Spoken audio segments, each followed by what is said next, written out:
Yo'lovchilarimiz avtobus reyslariga joylashib olish arafasida hozir qisqacha suhbat jarayonini amalga oshiramiz. Assalomu alaykum, yaxshimisiz aka? Va alaykum assalom. Qaysi yo'nalish bo'yicha ketyapsiz? Biz Kazanga ketyapmiz. Kazangami? Kazanga bilet narxini qanchadan xarid qildingiz? Bilet narxini 615 ming. 615 ming. Sizga ma'qul keldimi? Bilet narxi? Rahmat. Oldin ham tez avtobus reyslaridan foydalanganmisiz? Endi birinchi marta. Birinchi martaga qulayliklari qalay ekan? Yaxshimi? Yaxshi, rahmat. Yoqdimi sizga? Rahmat. Muhimi qonuniymikin? Ha, yaxshi. Boshqalarga ham tavsiya qilgan bo'larmidingiz? Ha, aytib qilardim. Rahmat kattakon. Rahmat. Yaxshi yetib oling. Qadrli yurtdoshlar, mana ko'rishingiz mumkin. O'g'limga erar edi avtobusda. Endi o'sha maqtangani uchun men keldim.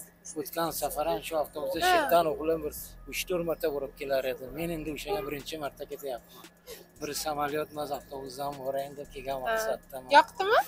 Bo'lsa, ha, yoqdi. Maqtangandan keyin zo'r ekan deb chiqdim. Yaxshi. Rahmat. Boshqalarni ham bemalol tavsiya qilib chaqirsangiz bo'ladi. Rahmat aytamiz bolalarga. Yaxshi yetib oling, yaxshi kunlarda ko'rishaylik. Rahmat. Rahmat. Xo'p, rahmat. Qadrli yurtdoshlar, mana ko'rishingiz mumkin, yo'lovchilarimizning kayfiyatlari a'lo darajada.